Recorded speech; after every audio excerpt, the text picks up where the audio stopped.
Saya mulai dulu. Oke. Udah Assalamualaikum. boleh-boleh. Oke. Assalamualaikum warahmatullahi wabarakatuh. Oke. Halo guys. Pada kesempatan kali ini saya akan menjelaskan mengenai potensial transmembran yang dimana yang dari Dr. Johari.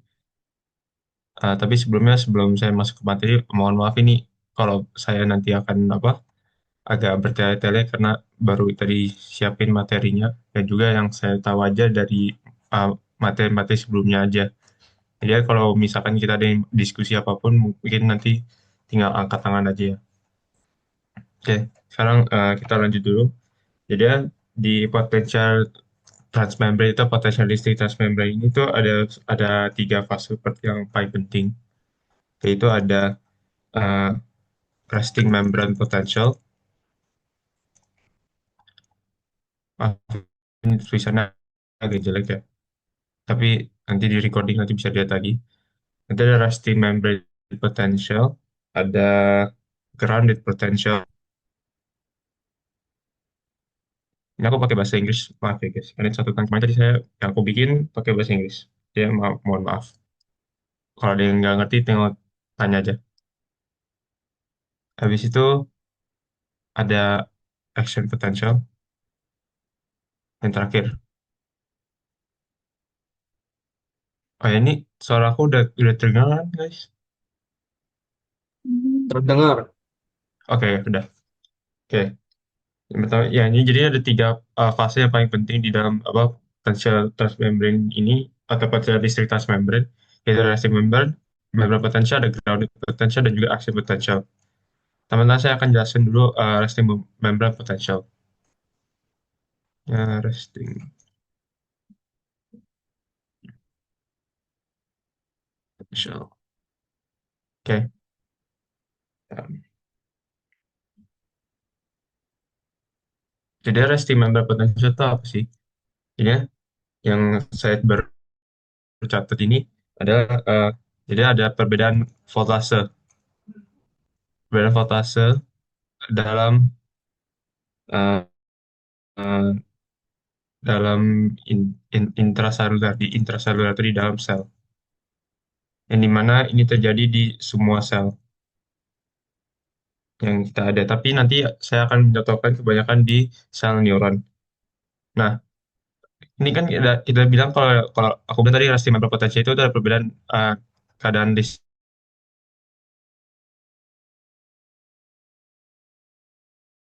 perbedaan listrik ini tuh seberapa besar yang kita ingin tahu, yaitu resting membrane potential itu di sekitaran minus 70 milivolt sampai dengan di menuju 90 milivolt. Nah, cara dapetin uh, sebesar minus 70 sampai minus 90 milivolt itu bagaimana sih di dalam intraseluler itu? Kayak gini guys, bentar, saya bikin dulu. Oke. Jadi ya, ada beberapa cara di mana dalam intraseluler itu bisa menjaga dalam resting membrane potential ini. Yang dimana itu ada yang pertama itu dengan adanya enzim yang kita tadi barusan belajar itu mengenai Na atau uh, K plus ATPase. Ini saya belum jelasin ini saya yang gambar itu ada intraseluler. Ini intrasel yang di luar ini adalah ekstraseluler. Jadi ini kayak membran ya, yang aku gambar sekarang. Jadi ya, eh, konsepnya sih gini jadi ya. Jadi itu kita tuh menstabilkan antara, jadi ya konsepnya tuh, jadi konsep yang intinya tuh kita mau intraselnya itu lebih negatif daripada yang di luar. Ekstraseluler itu harus lebih positif. Sebenarnya intraseluler itu harus lebih negatif. Nah, gimana tadi caranya itu dengan pertama-tama yang saya akan jelas itu mengenal enzim. Namanya enzim dua natrium dan K+ ATPase. Nah, enzim ini akan bekerja dengan adanya ATP berubah menjadi ADP, yang dimana itu perlu adanya energi kan.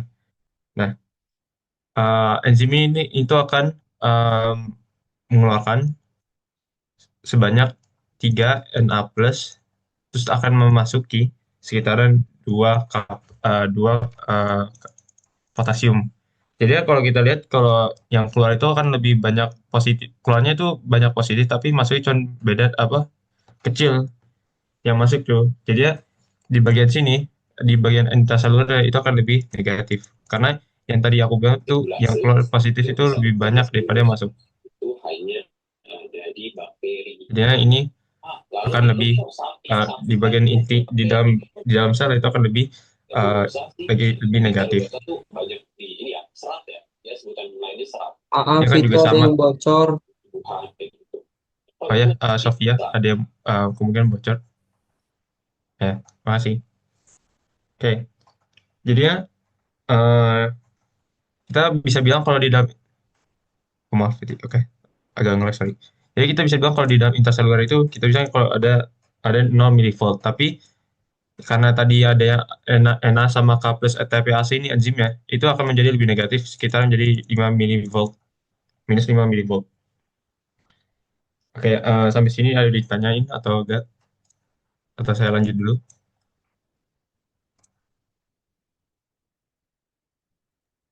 Oke, mungkin nggak Lanjut, ada. Bang. Guntur, ada yang Lanjut, Bang, lanjut.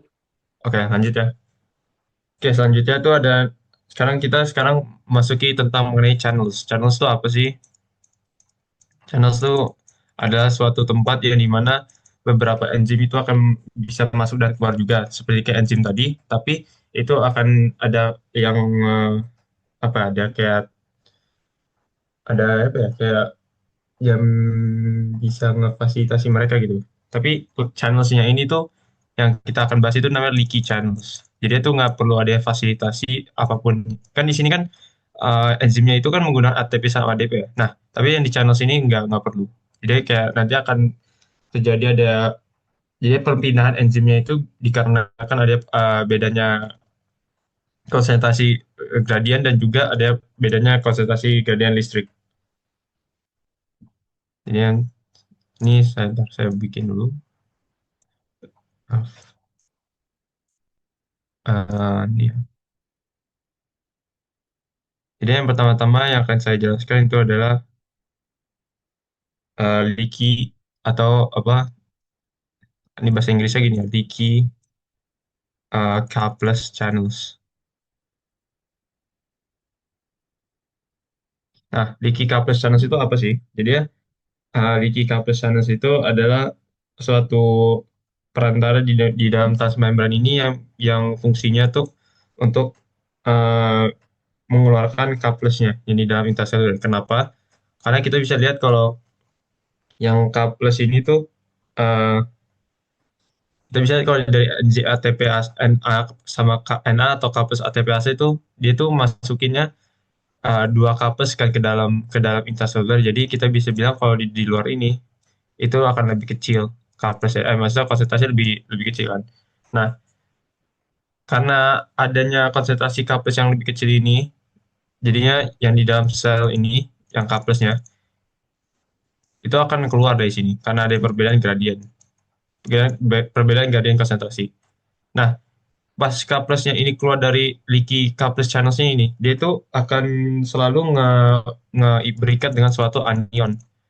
Nah, anionnya ini itu pas lagi mau keluar dari leaky K+ channels ini, itu akan lepas.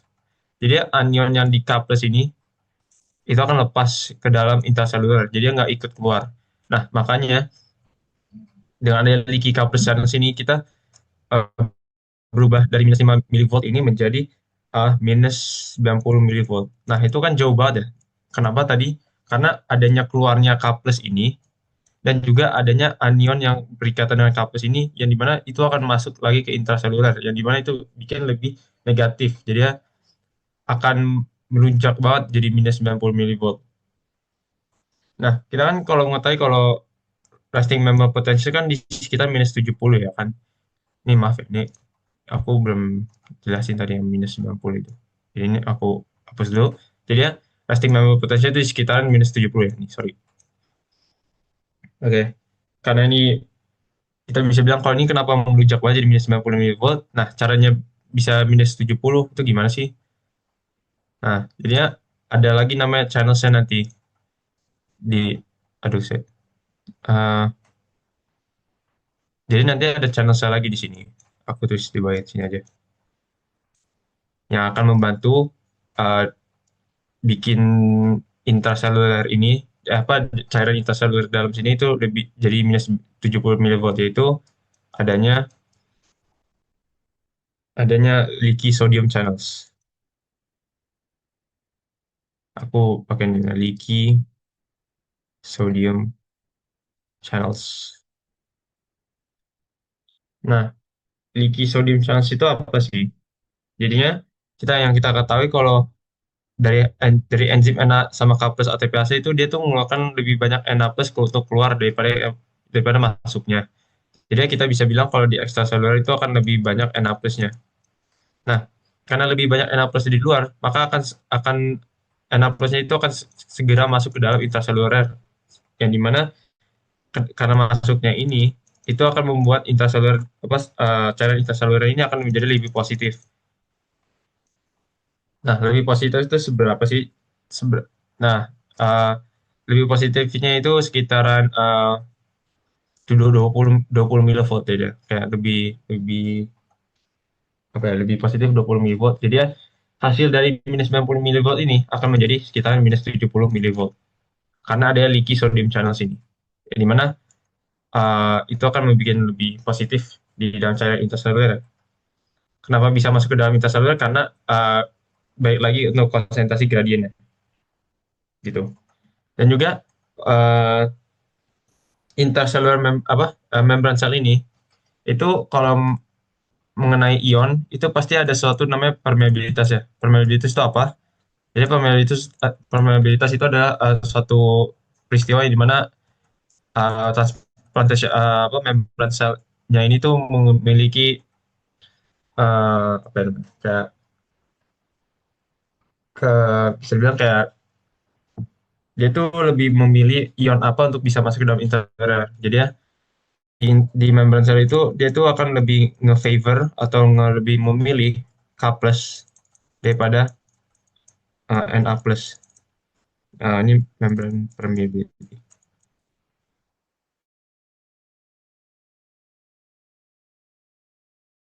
Dan aku yang kayak mungkin lebih jelas nanti. Apa ya, kalau aslinya yang jelasin sekarang itu sama aja dengan catatan yang aku ada ini, yang aku jadi contoh. Tapi nanti kalau mau nanti aku share aja nanti di grup.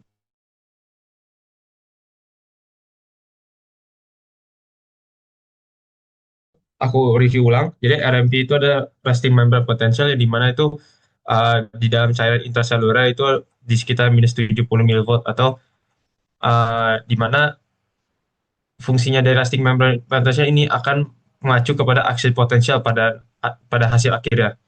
Nah, resting membrane potential itu terjadi di sebuah sel yang dimana cara kita mendapatkan resting membrane potential di sekitar minus 70 milivolt itu ada yang pertama dengan ada enzim Na sama K plus ATPase yang dimana kerjanya itu menggunakan ATP yang dimana akan dikonvert ke ADP. Pas lagi konversi ini itu bisa melakukan pengeluaran 3 Na plus dan juga pemasukan 2 K plus.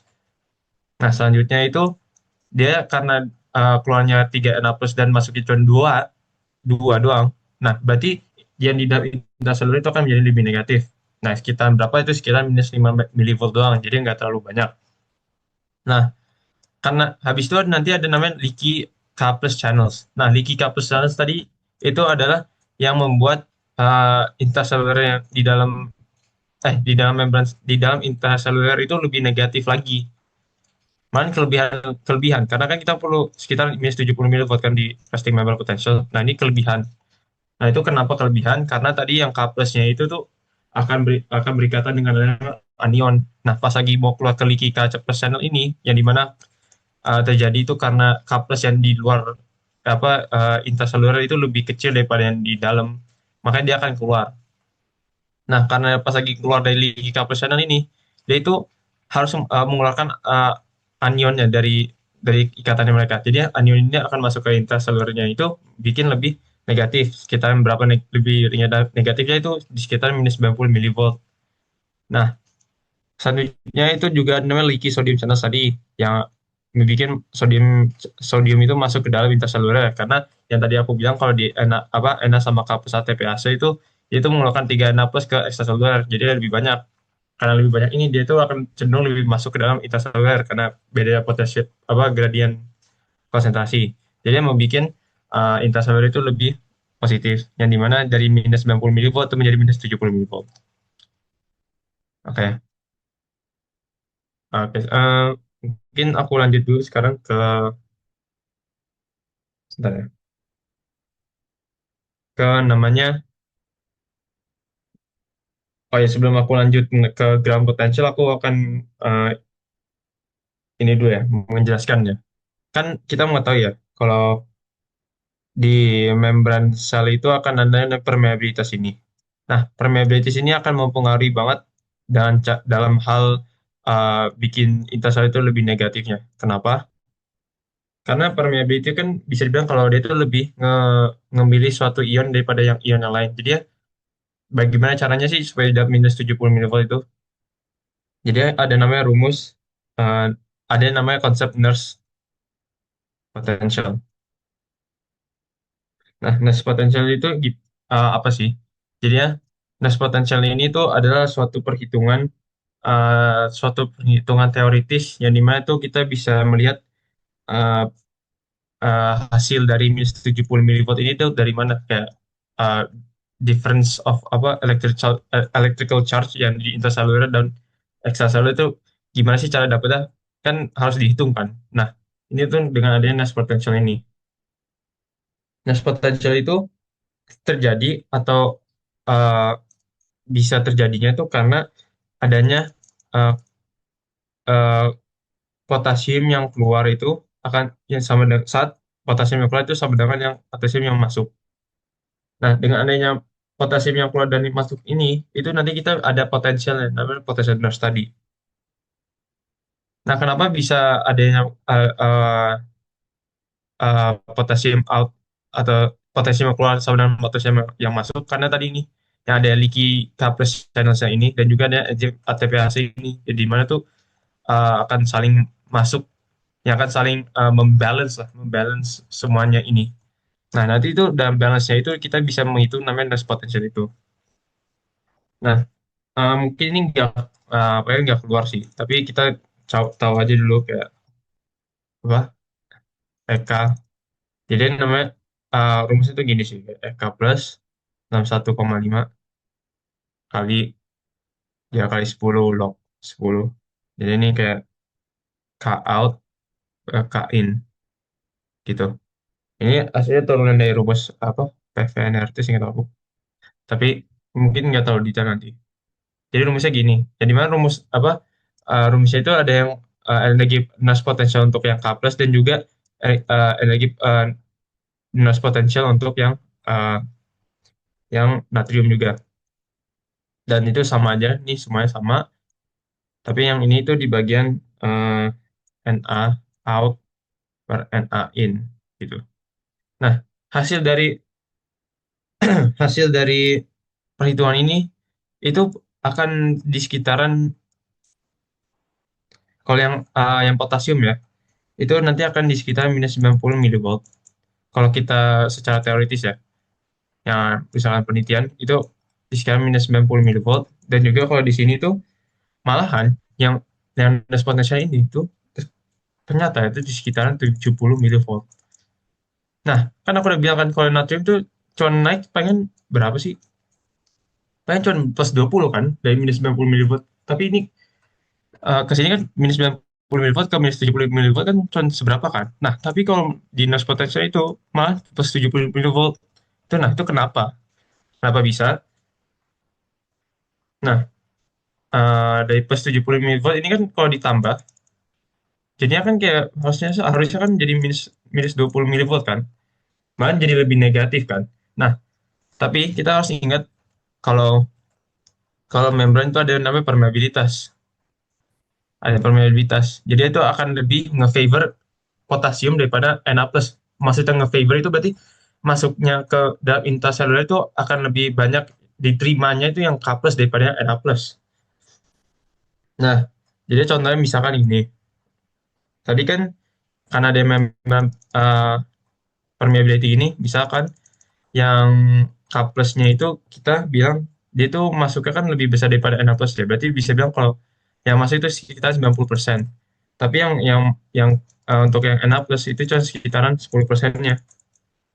Jadi kan kalau kita kali 90% dikali berapa tadi? 90% dikali 9 kali 90 itu kan di sekitaran berapa tadi? Sekarang oh, ya min 81 ini minus 90 milivolt ya. Jadi itu kayak apa sih namanya kayak yang dilihat tuh kayak masuknya si nurse potential ini. Jadi bisa langsung dikali sih nggak tahu. Jadi ya, kalau yang nurse potential itu yang natrium itu jadi cuma sekitar 10% dikali dari plus 70 tadi tuh. Jadi sekitar 17. Nah, ini kalau kita tambah semua itu jadi sekitar minus 74. Jadi ya, itu akan sesuai dengan akhirnya kita di dalam intraseluler ini, yaitu di skala minus 70 milivolt. Ini sekitaran aja ini. Ini secara teoritis saja. Yaitu gunanya nest potential. Jadi itu bisa menghitung uh, ke ke elektronegatifan di dalam intraselulernya. Oke, jadinya seperti itu. Oke, mungkin ada yang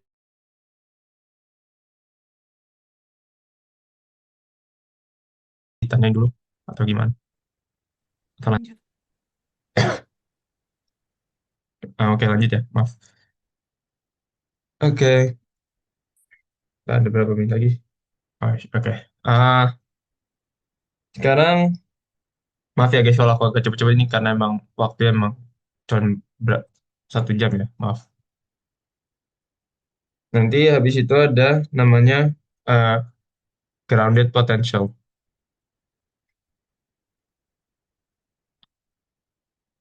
Nah, grounded potential itu sebentar ya, hyperpolarization.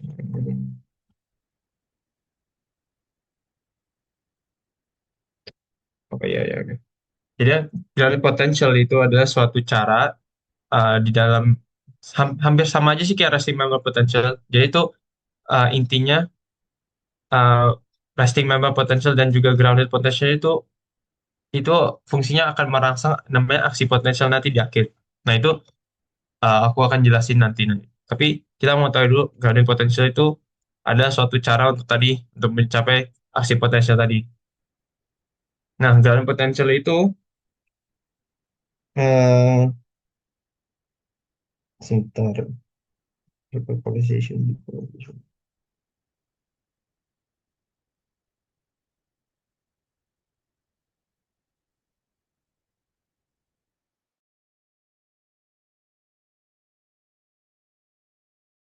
Oke oke. Dia grounded potential itu adalah eh, cara lain untuk bisa mencapai aksi potensial tadi. Yang dimana itu bisa terjadi di dalam membran intraseluler ini dengan cara lain daripada resting member potential ini kan ada yang pakai leaky channels, ada yang nanti juga namanya ATPase atau enzim tadi. Nah ini ada cara lain. Jadi ya kita tahu kan kalau tadi RMP itu di sekitar minus 70 milivolt, yang dimana itu uh, nanti akan menuju namanya aksi potensial itu tadi. Nah aksi potensial itu terjadi saat minus 55 milivolt, yang dimana kita sebut namanya threshold. Nah, tadi kan di RMP itu kan minus 70 milivolt. Kita mau sampai minus 50 milivolt. Nah, itu dengan apa? Kayak gimana kita caranya? Nah, ini namanya ground potential ini nanti kita namanya. Supaya bisa menjadi minus 55 milivolt itu.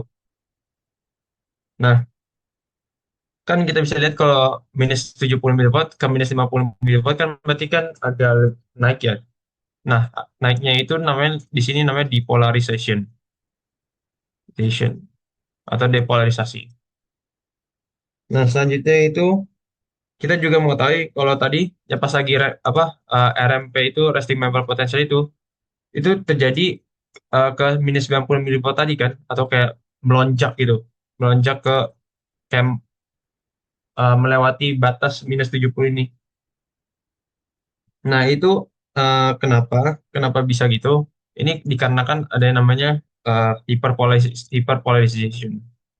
Hyperpolarization. Itu tulisannya jelek, maaf. Oke. Eh, ya sebelum itu aku tadi mungkin jelasin kan kalau kita tuh akan em, menjelaskan di sel di sel sinaps atau di sel neuron. Jadi aku gambarinnya seperti ini dulu ya.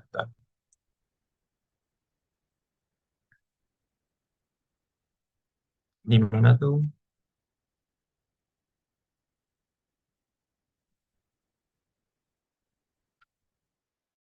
Oke,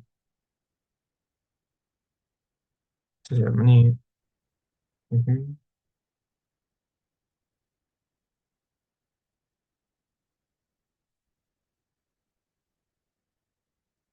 Ya, neuron. Ntar ya guys, aku gambar dulu. Ini sel membrane, terus ya kan, ini post neuron, pre-neuron site. Ya, ya, oke.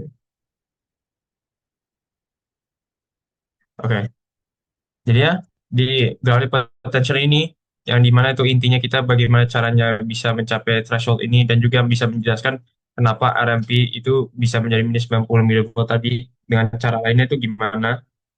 Nah, di sini itu kita bisa lihat dari eh, namanya gated channels. Tadi kan tentang leaky channels, tapi sekarang ini mengenai gated channels. Nah, yang pertama-tama ada gated channels ini yang mungkin sering kalian tahu itu ada namanya ligand gated channels.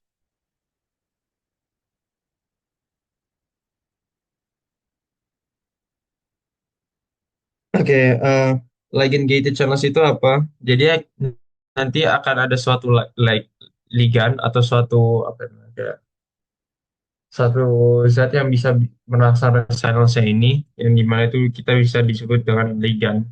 Nah, tapi di dalam grounded potential ini itu yang liganya itu yang akan masuk, yang akan bisa merangsang ini kebuka channels. Oh ya, aku belum jelasin kalau channels ini tuh nanti ada kayak suatu katupnya gitu loh. Jadi bisa kebuka, bisa ketutup.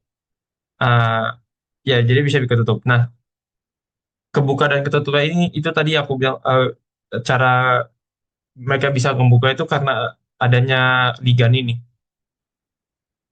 Nah, dengan adanya ligan itu channels yang ada di dalam eh, sel membrane itu akan terbuka. Nah, jika yang ligan apa gated channels ini kebuka, yang masuk itu kebanyakan nih adalah eh, Na plus dan juga kalsium yang masuk. Yang mana misalkan tadi di resting member potential kita tuh sekitar -70 milivolt kan.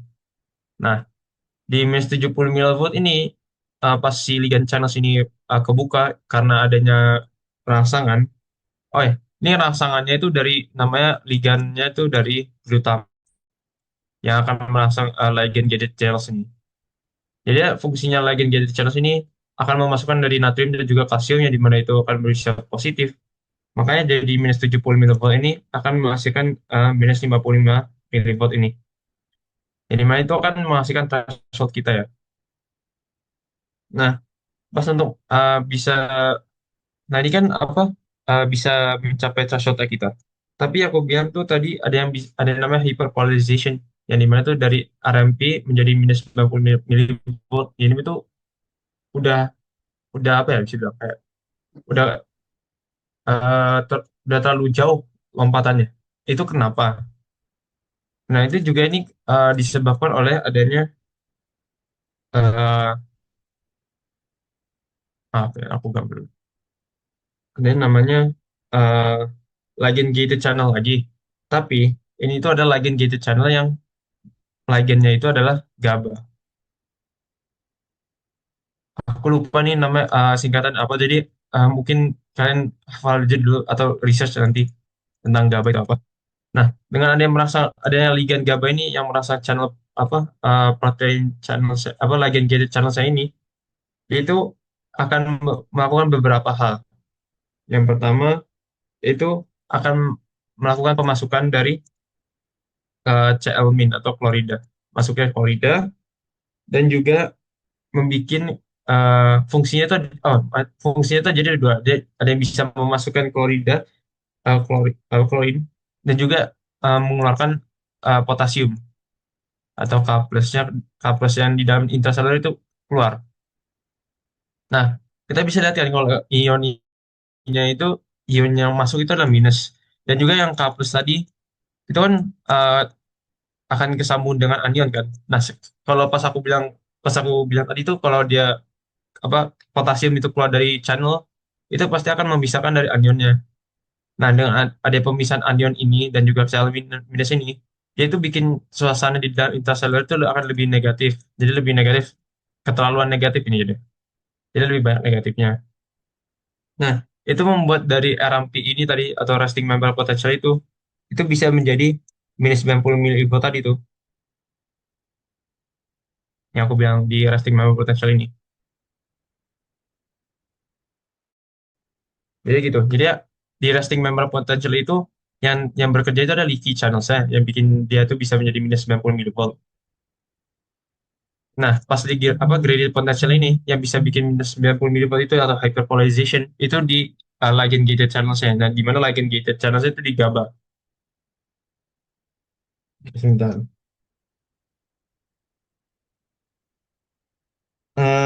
Oh iya. Jadi kalau di dalam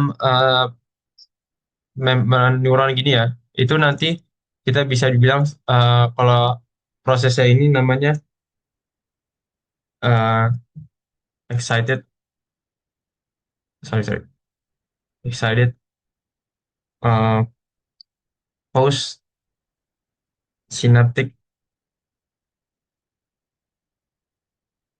synaptic potential atau bisa dibilang EPSP. Nah, nah ini untuk yang untuk depolarization. Tapi untuk yang hyperpolarization itu bisa menggunakan EPSP, EPSP. Atau tadi itu bukan excited tapi jadi inhibitory gitu.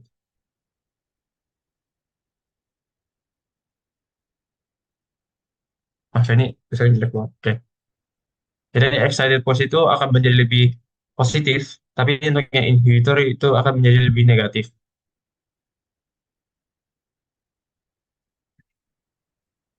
Nah, tadi kan aku bilang kalau eh maaf, kita akan summarize ini semua dalam suatu graf ya.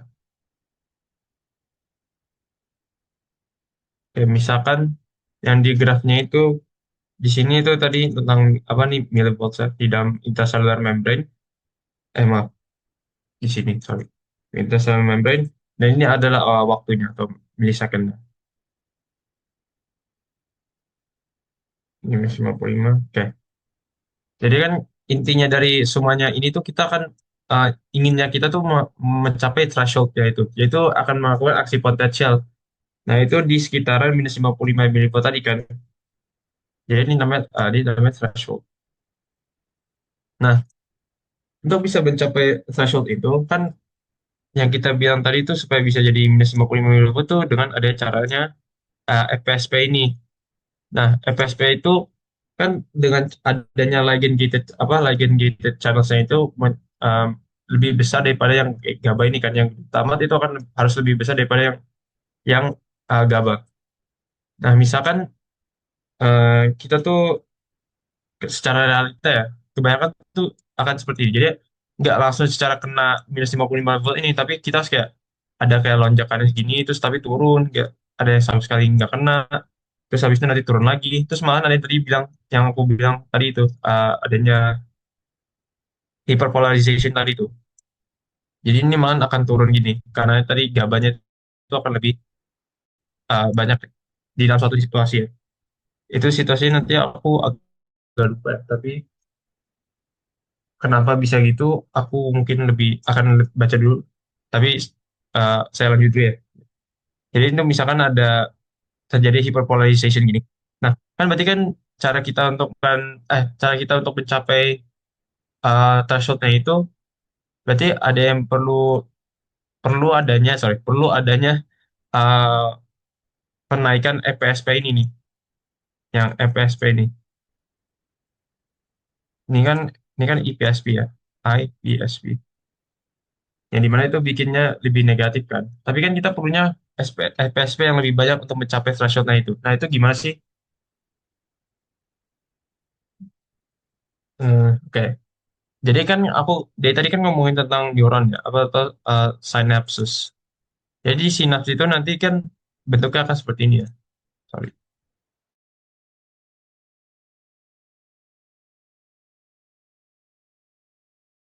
Sini ada sinaps lagi, misalkan.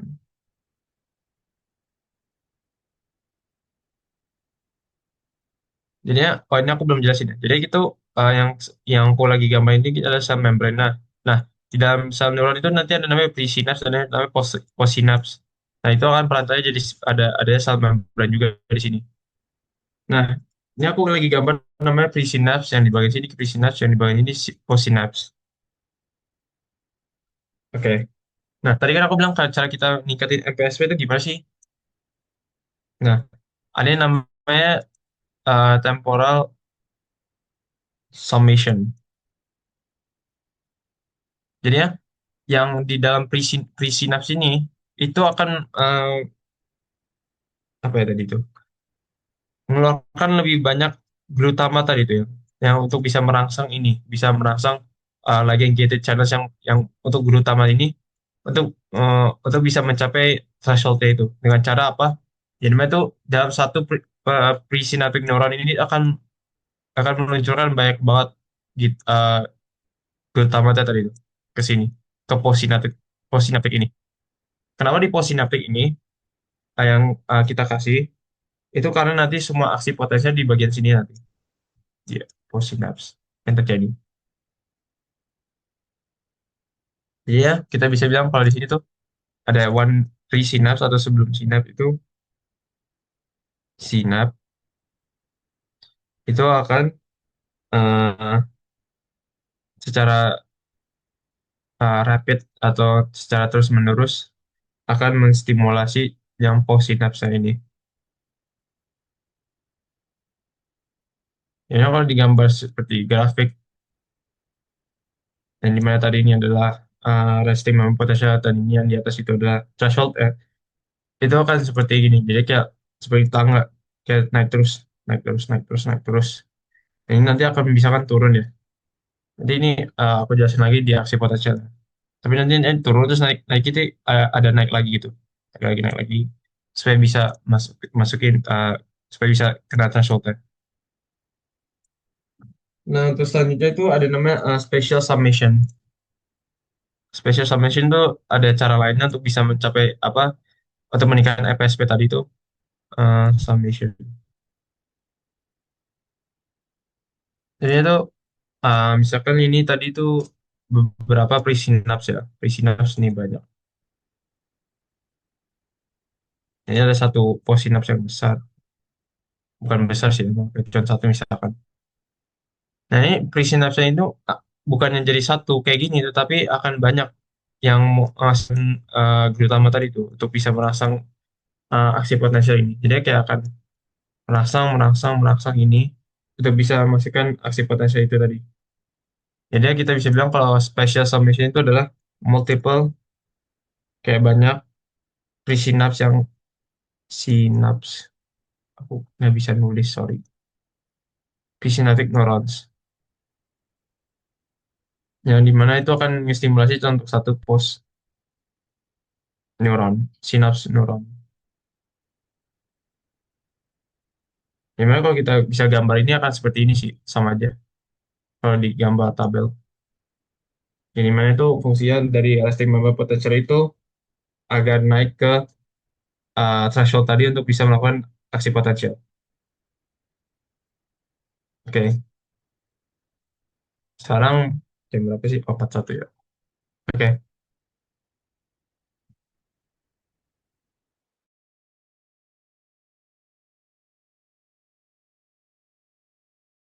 potensial. Tapi sebentar sebelum masuk ke situ saya ingin gambar dulu sebentar. Ini kayak potential.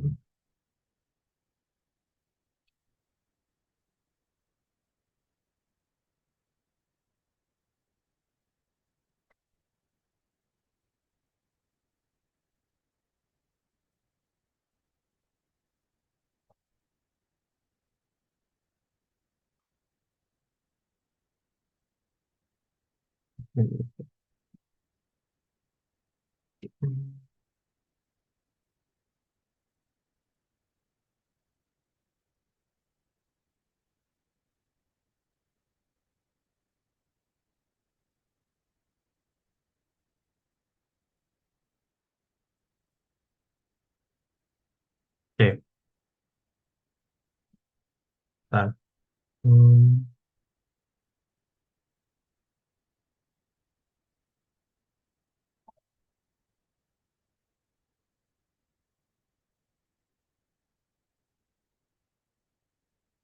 ini sekarang saya akan gambar mengenai postsinapsis tadi tuh.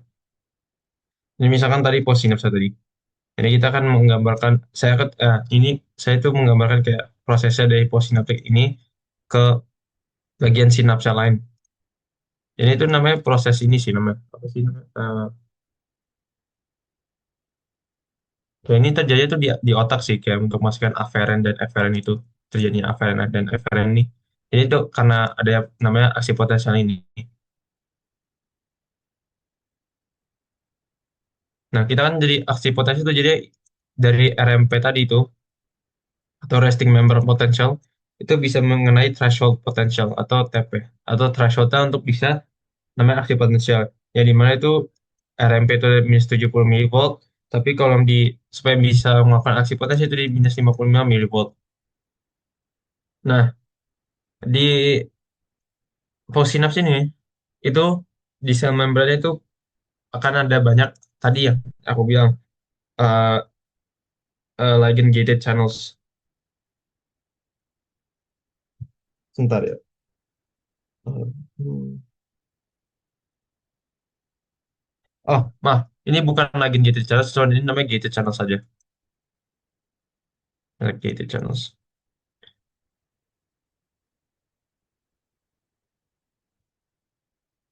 Dan D.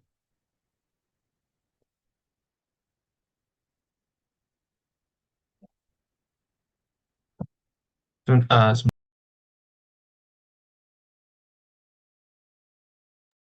Oke. Eh, jadi gini, misalkan tadi udah mengenai threshold ya, dari minus 70 milivolt menjadi minus 50 milivolt karena dari EPSP tadi atau wait, tadi apa? Lupa. Excited postsynaptic potential ya. Karena adanya itu bisa mencapai minus 55 milivolt ini. Nah, pas saat terjadi minus 55 eh, saat terjadi minus 55 milivolt ini, itu all these gated channels ini akan terbuka. Nah, ini itu ini terbuka, ini terbuka. Nah, ini apa gated channels ya? Yang merah ini adalah gated channels untuk Na+. Tapi untuk yang orange ini, itu akan gated channels untuk yang maaf ini pasnya nggak ada. Maaf, ini harusnya sama aja semua. Ini akan banyak nih gated channels di sini. Baik, banyak banget. Yang akan kebuka, misalkan kalau udah kena minus 55 milivolt tadi tuh. Ini akan masuk ke dalam Na+ ini. Dia,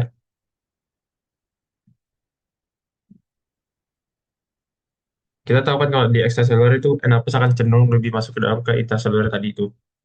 Nah, dengan ada yang masuknya Na+ ke dalam intracellular ini, berarti kan eh, kondisi intracellular kan lebih positif kan?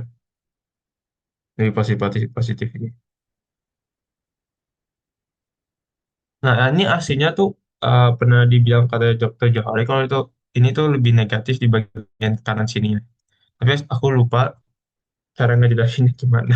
Tapi yang penting dari openingnya ini yang dimana Na+ ini bikin intracellular itu lebih positif. Yang kanan-kanannya di sini tuh akan juga bikin kestimulasi gitulah. Jadi kayak semuanya tuh kebuka gitu, kebuka semua. Ini kebuka lagi nih, kebuka lagi. Terus ini kan akan masuk lagi nih ada plusnya. Jadi akan lebih positif semua nih bagian sini.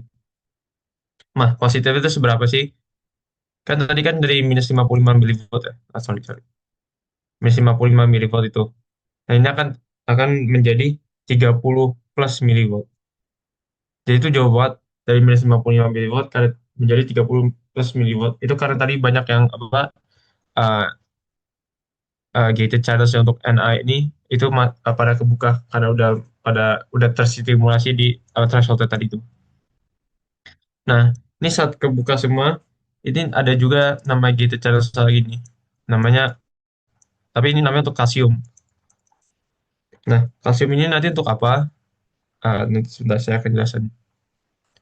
Ini kan sudah mencapai 30 plus milivolt ya.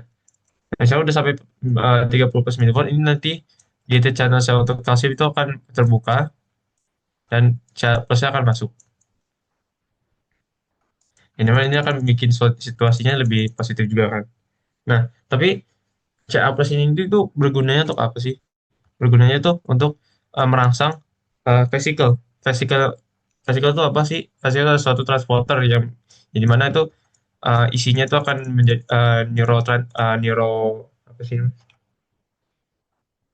Ya apa sih ya zat-zat yang ingin disalurkan ke neuron yang dimana itu apa sih? Ya gitulah kayak suatu materi-materi yang jadi fisikal itu membawa materi yang ingin disampaikan ke neuron yang lain. Nah, itu akan merangsang itu untuk melakukan ini namanya eh, fusi. Jadi ke dalam vesikal ini akan ngefusi ke dalam bagian sel membran neuron ini. Jadi mana? Jadi kayak bentuknya kayak gini sudah. Bentuknya akan melakukan fusi gini jadi kayak shoot gitu. Kayak tak. Dan dimana itu pas lagi udah terjadi fusi ini, dia itu akan keluar nih materi zat-zatnya nih. Kayak oh neurotransmitter sorry, namanya neurotransmitter gitu. Jadi ini akan keluar. Nah, ini yang di bagian sini ada reseptornya. Jadi itu CA itu fungsinya itu untuk merangsang pada vesikel ini untuk memulakan neurotransmitter ke reseptor yang di akhir ini. Oke, karena ini udah udah misalkan udah melaksanakan pengeluaran neurotransmitter ini, namanya eksositosis ya. Eksositosis. Yang dimana itu karena ada CA plus tadi, yang dimana itu vesikel yang tadi membawa neurotransmitter itu akan ngefusi ke dalam sel membran ini untuk melakukan eksositosis. Misalnya udah semua nih yang kita inginkan. Nah, berarti kita harus kembali lagi ke terlebih dahulu ke tadi tuh namanya minus 70 milivolt kan. Saya bukan di sini aja. Jadi plus 30 milivolt ke minus 70 milivolt lagi kan. Nah, itu gimana sih? Nah, berarti kan ya udah berarti logikanya itu berarti ke negatifnya dong, kayak the reverse gitu. Jadi misalnya nih channel sense CA tadi tuh ini mana dengan cara nge-reverse-nya ini gitu eh, dengan ya menurut ya simply untuk menutup ya menutup ini ya maaf menutupnya bukan gini jadi kayak ini menutup sini ketutup situ jadi CA yang ingin masuk itu akan kembali keluar jadi itu akan menjadi net zero gitu jadi nggak melakukan apapun jadi ya yang yang proses untuk menjadi minus 70 ini 70 milivolt itu akan kita akan menuju ke situ. Nah selanjutnya di bawah sini tuh pas lagi mau ke minus 70 milivolt ini ada gitu channel lagi ini mana itu untuk uh, ini namanya kan. Nih ini nanti ada gated channel lagi ya namanya tapi untuk namanya potasium atau K plus untuk K plus. Nah K plus ini fungsinya untuk apa? Misalkan neurotransmitternya yang kita inginkan udah keluar semua itu channel sini ini akan terbuka. Jadi ini kebuka juga. Nanti yang misalkan di dalam Intasari itu ada banyak couplets ini, couplets itu nanti akan keluar. Yang tadi sama aja sih aku bilang tuh kalau couplesnya keluar berarti kan ada anion yang mengikat ya. Berarti anionnya ini akan leave behind ke intracellular ini atau kayak ya ya cuman ada di nanti ada cuma di intracellular yang nggak keluar gitu. Yang dimana bikin dalam intracellular itu lebih lebih negatif. Nah, ini akan terjadi semua untuk setiap gated channel saya. Jadi negatif, negatif, negatif, negatif lagi. Negatif lagi. Gimana? Pada akhirnya, plus 30 milivolt ini, itu karena terlalu negatif atau hyperpolarization, jadi jadinya minus 90 milivolt. Nah, tapi karena ingat kita itu tadi ada leaky channels sama leaky channels Na plus dan juga leaky channels untuk yang potasium itu akan membuat potensi aksi ini menjadi minus 70 lagi. Ini karena tadi adanya leaky channels tadi.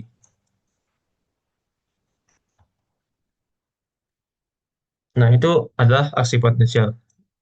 Ini ya, yang dimana eh, intinya aksi potensial itu caranya kita mengeluarkan neurotransmitter untuk ke neuron lain dengan cara tadi.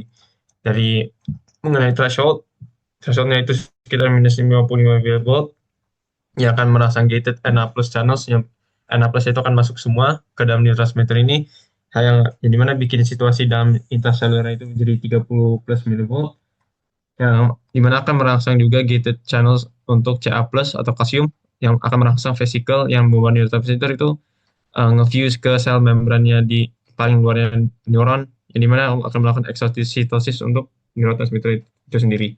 Jika semuanya udah keluar yang neurotransmitter yang diinginkan, itu kalsium channel gated channel itu akan menutup.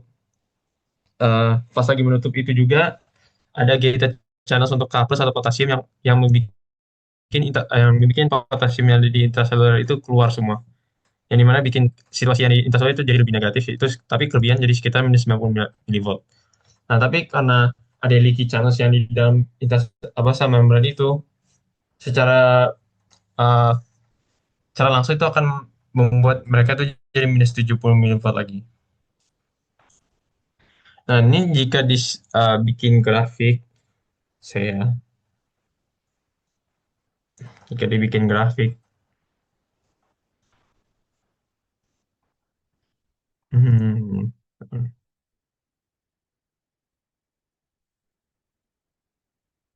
akan ini udah kayak ini milivolt ya. Ini sekitar minus 90 milivolt. Ini di sekitar minus 70 milivolt atau resting memory potential. Ini minus 55 milivolt. Nah, ini di plus 30, ini plus 30 milivolt. Jadi ya, kan tadi kita untuk mencapai resting member potential ini, sorry, aku belum jelasin. Ini RMP. Ini threshold atau T. Ini adalah paling batas maksimalnya max. Sekitaran plus 30 milivolt tadi. Kan kita kan udah aku jelasin dari awal tadi tentang resting member potential untuk bisa mencapai minus 70 milivolt itu karena adanya leaky channels dan juga enzim Na plus dan K plus yang ATPase. Yang dimana jika ingin bisa mengenai thresholdnya itu harus adanya uh, MPSP tadi tuh, yaitu dengan ada apa lagi gated channels untuk tadi apa uh, glutamat ya, lagi gated channels untuk glutamat untuk bisa lebih banyak diproduksi agar mencapai thresholdnya ini. Jadi ya, ini akan misalkan naik ya. Nah, ini karena adanya banyak kayak FSP ini tadi. Yang dimana itu akan terjadi ke pembukaan di gitu channel tadi itu. Jadi kayak ini kebuka, ini kebuka juga. Ini namanya activated gated channels, ini namanya inactivated gate. Ini activated gate, ini inactivated gate. Tapi karena udah kena threshold, ini berdua akan kebuka. Nah, pas lagi kebuka ini, kan akan ke depolarisasi banyak ya. Jadi mana sih? Sorry. menjadi 30 plus milivolt kan. Nah, itu akan kayak gini bentuknya sih. Jadi kayak shoot sampai puncak ini. Nah, misalkan tadi yang neurotransmitternya udah keluar semua, berarti harus kembali lagi dong ke awal mula. Berarti kan ada yang K plus tadi itu keluar, apa gated cup apa potassium gated channel saya tadi itu beraksi. Maksudnya kayak apa namanya? Yang ion K plusnya itu pada keluar semua, yang mana bikin dia itu lebih negatif. Itu akan bikin dia itu kembali ke minus 70 mV atau residual potential. Tapi karena tadi aku bilang kalau di yang couplers itu akan mengikat kepada anion, dan di mana anion itu pas lagi pas potasium itu keluar dari gated channels ya, itu akan tersisa di intercellular cell-nya. Jadi itu ternyata bikin dia itu lebih negatif. Jadi akan sampai segini nih, sampai sampai ke bawah sini, sampai minus 90 mV. Nah, tapi nanti ke atas lagi karena ada yang namanya leaky channels tadi itu. Jadi ya, secara garis besar akan seperti ini. Uh, ini jadi karena tadi itu enak enak enak sama K plus ase ACE. Ini uh, li- uh, leaky channels untuk Na plus. Ini kan ada leaky channels K plus, yang dimana itu lebih permeable K daripada yang lain. Dan supaya dapat minus 70 milivolt.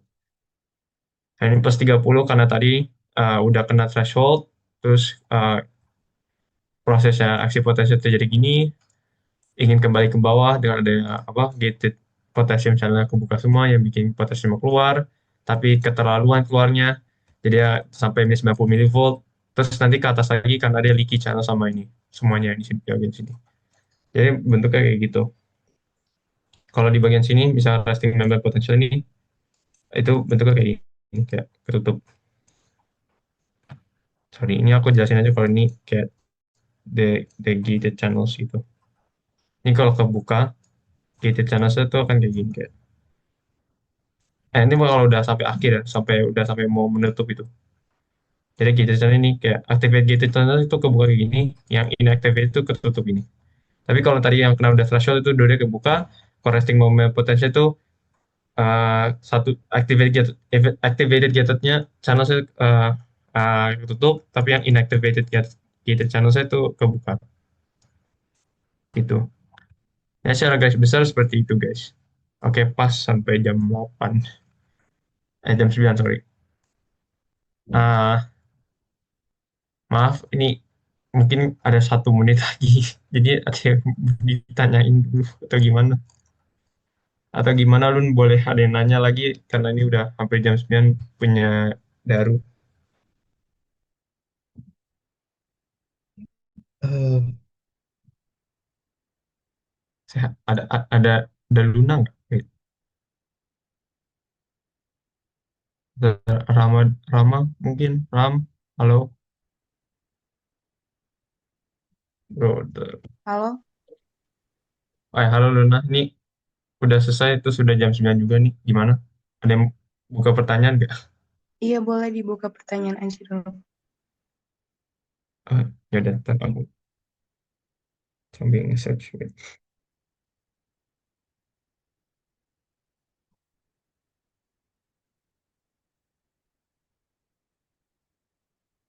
Oke, ini ada pertanyaan nggak? Atau dari...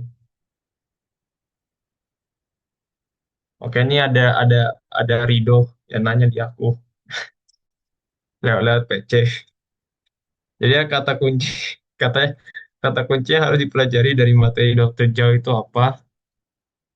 Jadi ya kata kuncinya yang paling penting itu adalah ini, action potential. Karena eh, di apa sih namanya? Apa judul? Lupa. Electrical potential transmembrane itu jadinya emang gunanya untuk mengetahui cara kerjanya untuk aksi potensial itu kayak gimana. Ya dimana tuh step by stepnya tadi kan yang aku udah bilang tentang ada resting membrane potential, habis ada namanya graded potential. Nah, dua-duanya itu akan menjelaskan caranya kita untuk bisa mencapai aksi potensial itu sendiri. Yang tadi aku dijelasin ini semua. Kayak gitu. Si Rido ada nggak sih? Si Farhan Rido. Nah,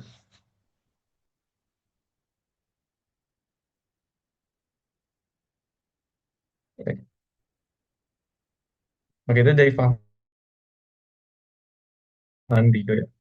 Ada yang lagi tuh mungkin kayak, jujur guys, ah, ini aku belum nge-revise lagi ya. Ini dari catatan yang aku udah bikin. Jadi ya, kalau ada yang nanya, mungkin kayaknya lebih baik nge-research sendiri. Karena aku takut mengambil waktunya Daru, gitu. Nggak apa-apa, aku cepet kok. Oh ya udah. Tapi, apa ya, mungkin kalian juga research-research kembali aja lagi mengenai apa itu RMP, apa itu grounded potential lagi. Nanti lu ini di-share gak apa catatannya? Atau gimana? Hah? Kenapa? Maaf, maaf itu suaranya Paras. Nanti kamu share ke aku aja untuk aku share ulang ke grup kalau misalnya ada yang butuh. Gitu. Oke, baik, baik.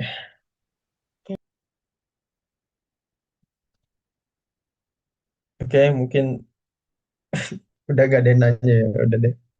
Iya, di end aja, Oke, San. oke, ada. Oke, guys, itu aja yang aku bisa jelasin. Aslinya Dr. Jaya itu udah lengkap banget di PPT-nya dan itu detail banget.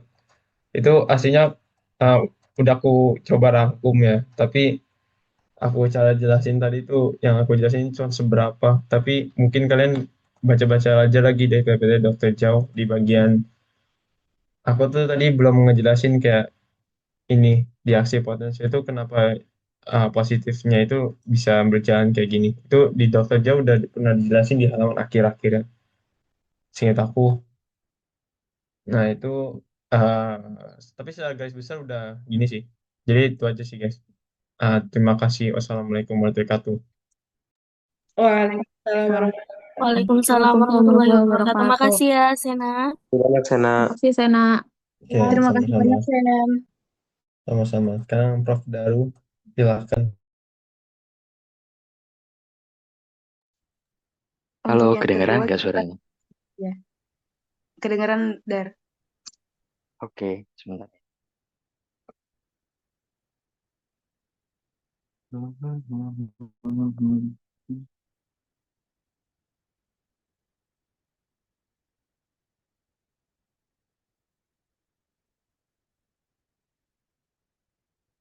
Nah, kok nggak bisa? Sik, sik. Oh, oke.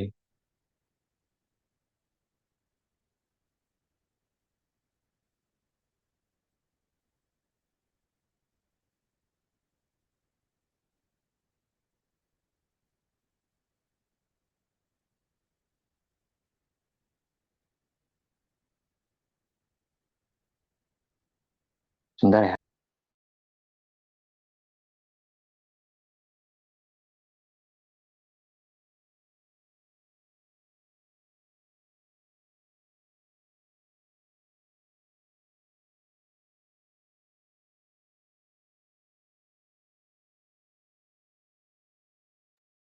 Kelihatan nggak? Dulu.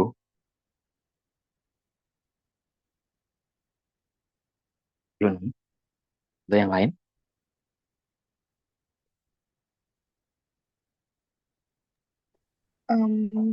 Daru, Ya? itu kayaknya ketutup nggak sih sama Zoom-nya?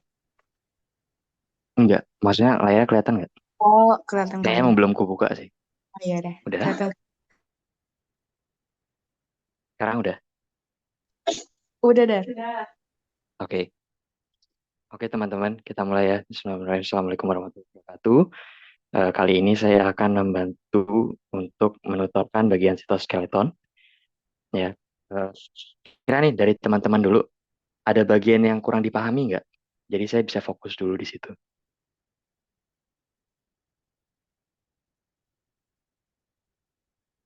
Nggak ada? Kalau nggak ada, saya masuk ke dasarnya dulu aja. Oke, sitoskeleton. Apa sih sitoskeleton? Sitoskeleton itu kan jaringan serabut ya, yang membentang di seluruh sitoplasma. Nah, peran utamanya tuh ada pengorganisasian struktur dan aktivitas sel. Yang kedua itu memberi tumpuan struktural, nanti dia membentuk struktur sel. Dan yang terakhir adalah memberikan dukungan mekanis. Nah, di sini ada tiga struktur utama dari sitoskeleton. Yang pertama mikrotubul, itu yang nomor itu yang tulisannya A ya, itu mikrotubul. Terus yang B itu dia adalah mikrofilamen atau filamen aktin. Dan yang terakhir itu adalah filamen intermediate atau filamen sedang. Oke, dari sini ada yang mau ditanya dulu nggak?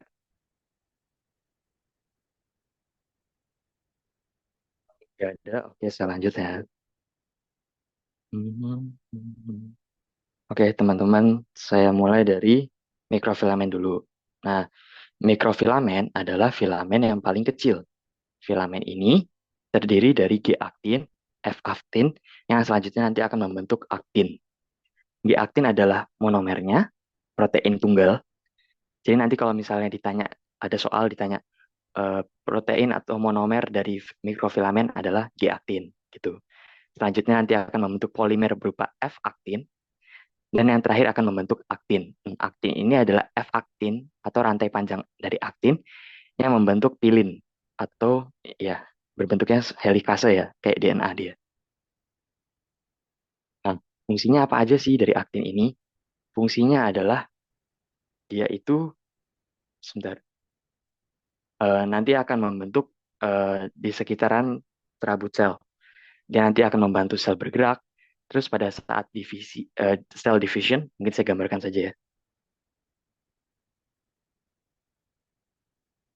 Nah, semisalnya ada dinding sel ya. Ini sel, ini sel juga, ini sel. Nanti misalnya di sini ada lisosom, sorry, sel darah putih apa? Eh, Limfosit, sorry. Nah, nanti limfositnya nanti di sini, terus cara dia melewati gap-gapnya itu dengan cara si mikrofilamen ini nanti akan mengecil, membentuk sebuah garis kayak gini. Nanti akan mengkompres si sel darah putih atau limfositnya untuk membantu dia melewati celah-celah. Itu satu. Yang kedua pada sel division atau pembelahan sel, nanti pada saat telofase, si mikrofilamen ini akan membantu untuk melepas ikatan pada sel. Ini ada dua sel ya. Nanti di sini mikrofilamen biasanya ada di ujung memberi tekanan pada ujung-ujung sel sehingga mereka membantu membelah. Terus yang ketiga ada cell extension. Ini dia bentuknya mikrofili ya teman-teman. Kalau kalian tahu mikrofili itu biasanya ada di usus atau di paru-paru kalau tidak salah. Nah, ini yang panjang ke atas yang membentuk apikal atau apex itu adalah mikrofilamen. Nanti mereka akan bergerak untuk menyaring makanan kalau misalnya di usus. Itu kalau nggak salah namanya jonjot-jonjot ya, mikrofili. Nah, yang terakhir adalah endositosis dan eksositosis. Nah, mikrofilamen ini pada membran sel akan membantu sel untuk menangkap ya endositosis atau mengeluarkan suatu substrat melalui vesikel. Nah, nanti dia membantu membentuk vesikel. Ini. Oke, dari sini ada yang mau ditanyakan terlebih dahulu?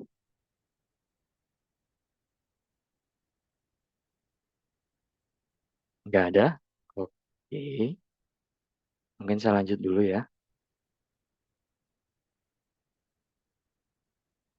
Untuk filamen yang kedua, kita memiliki filamen intermediate. Nah, filamen ini adalah filamen sedang, yang dimana filamen ini terbuat dari fibrosa, dan ini merupakan filamen yang paling kuat. Nah, filamen intermediate ini ada di mana aja? Yang pertama, lamina, terletak pada nukleus. Yang kedua, keratin, terletak pada epidermis. Kalau misalnya keratin, kalian bisa lihat di mana ya enaknya? Rambut, atau oh ini, kemarin di histologi kalau nggak salah ada di telapak kaki ya, kulit telapak kaki. Nah, lapisan epidermisnya ini akan membentuk sebuah keratin. Nah, keratin tersebut tersusun dari filamen intermediate. Gitu. Yang ketiga ada vimentin. Ini ada di sel mesenkim. kalau kalian bedah tulang, nanti sumsum tulangnya itu terdiri dari mesenkim. Nah, disitulah terletak di si vimentin. Keempat ada desmosin, ini nanti adanya di otot.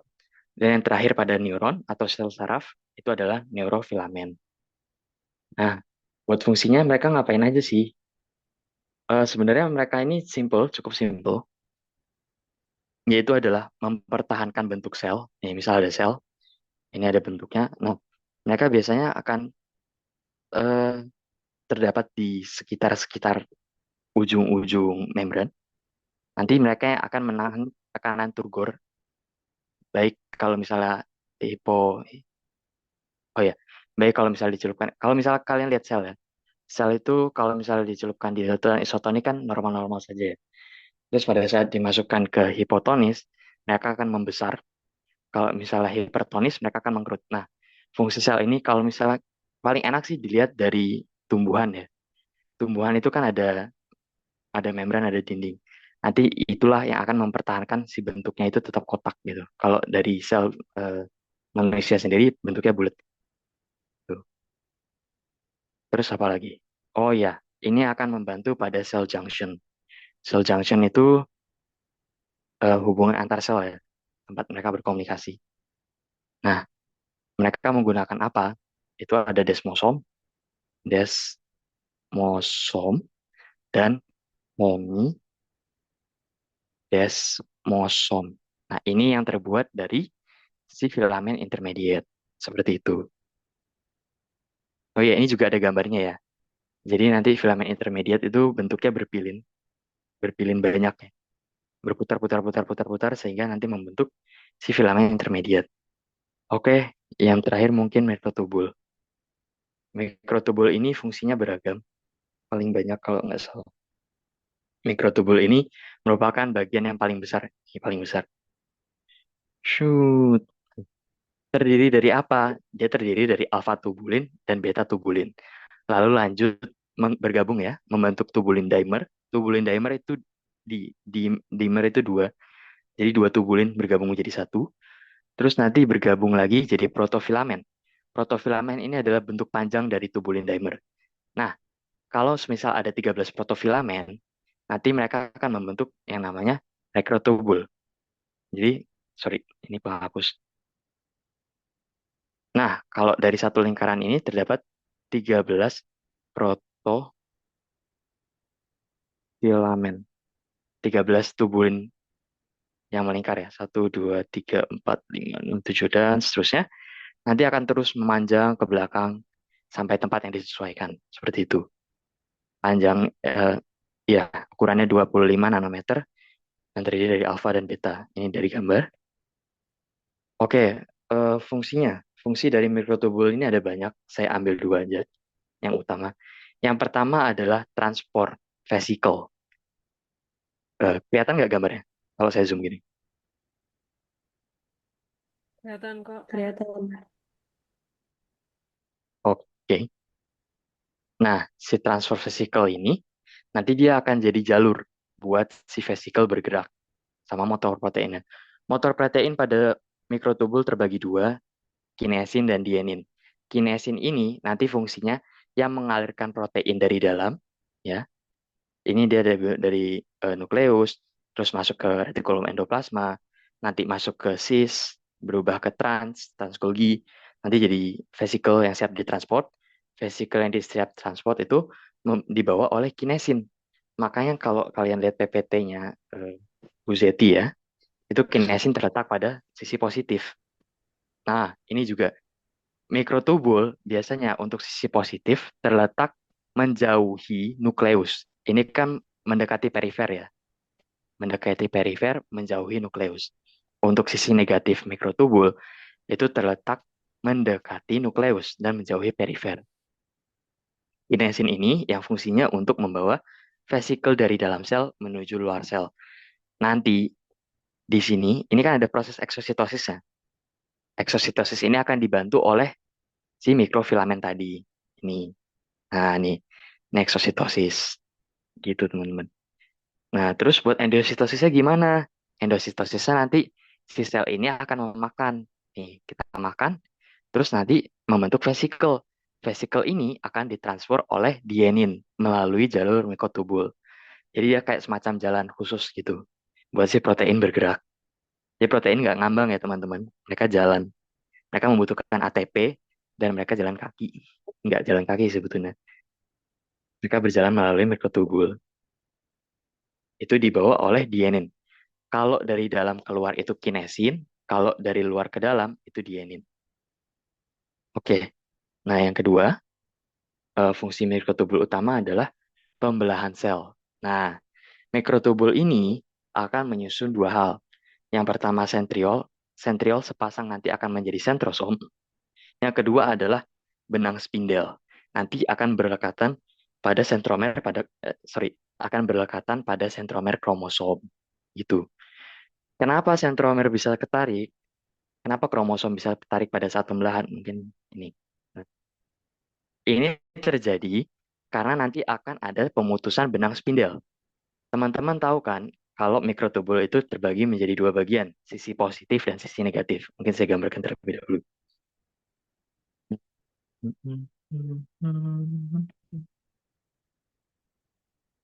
Ini positif, ini negatif.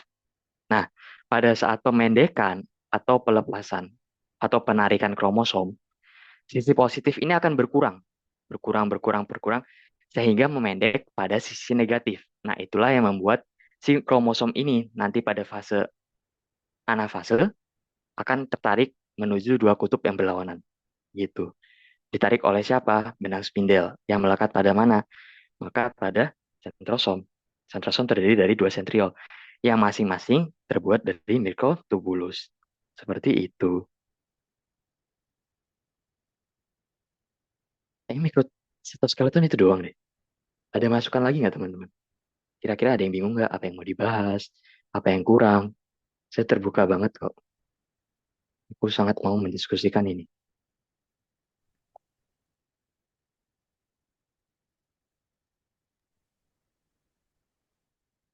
Kalian nggak bobo kan? Dengar kok, dengar. Ini udah jam malam kok. Dengar, dengar. Iya. Ini aku bahas cepet soalnya udah jam malam juga sih. 21.19. Sudah waktu yang bobo. Oke, ada yang mau ditanyakan nggak teman-teman?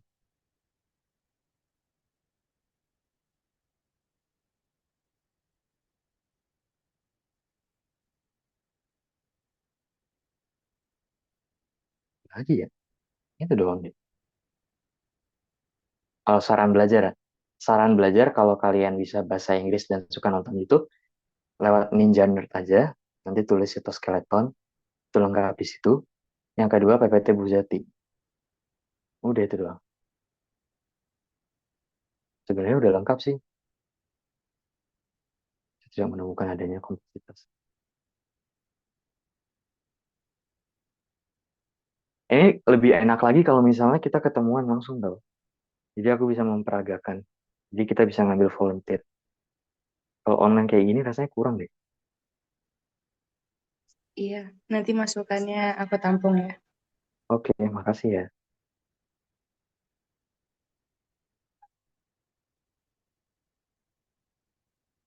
Sitoskeleton terdiri dari tiga mikrotubul filamen Islamic mediat. Mikrofilamen itu yang paling kecil, ya kan? Filamen intermediate. Nanti mikrotubul paling besar. Apa lagi ya? Protein. Protein pembawa tadi ada dua, eh, kinesin sama dianin. Kinesin itu untuk dari dalam sel menuju luar, kalau dianin dari luar menuju dalam. Mungkin itu aja teman. Daru boleh buka chatnya, ada yang nanya di chat. Oh, sorry. Sebentar ya. Gimana ya caranya?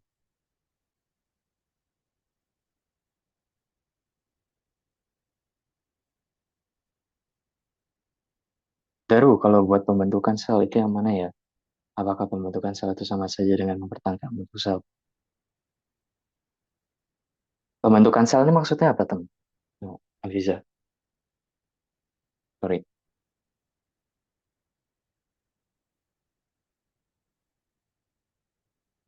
Kan sel, Gini aja, tak gambar aja.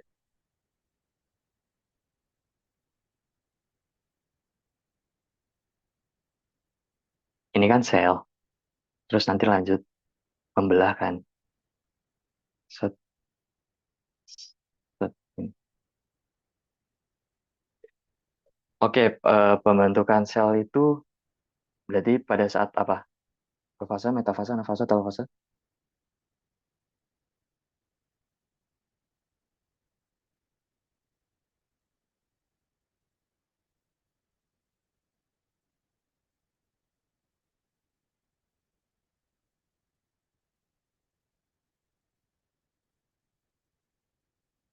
Gimana sih jelasin? Kita punya sel, ya kan? Nanti selnya masuk profase, metafase, anafase, telofase. Nah, kita sampailah di telofase.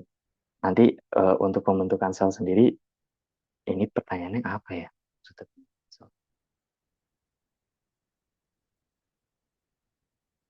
pada saat telofase, nanti si mikrofilamen ini akan berada di pada ujung-ujungnya ya. Ini mikrofilamen. Filamen intermediate ini sudah di dalam, ya. Dia nanti akan mempertahankan bentuknya begini. Terus nanti ada si mikrotubul. Mikrotubul nanti akan memisahkan. Ini sebenarnya udah pisah sih sama mikrotubulnya. Udah ada kromosom di sini kan.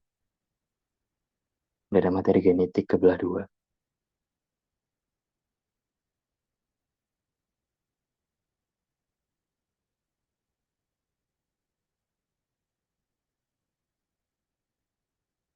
Oh, pertumbuhan sel.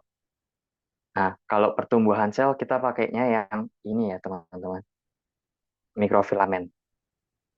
Soalnya nanti dia yang bakal paling banyak dan membuat selnya itu nanti bertumbuh.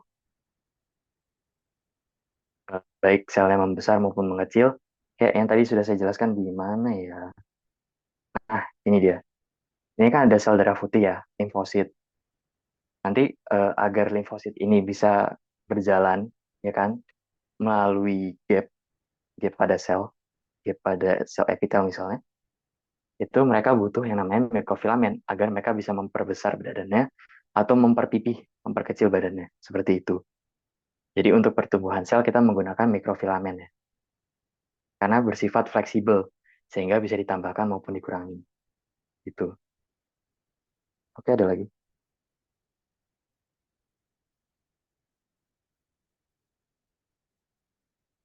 Ada lagi, ada lagi.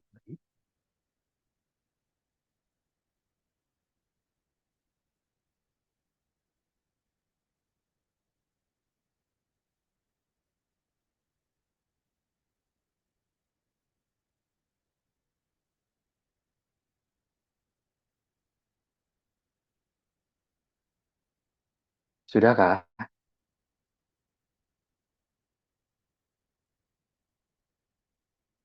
Luna, ada lagi nggak, Luna? Coba cek deh.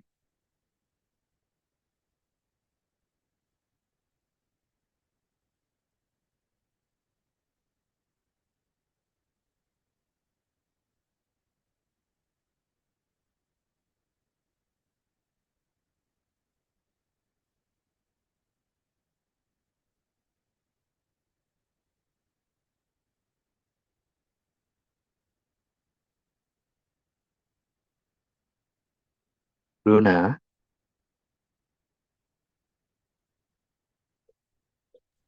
Iya, Dar.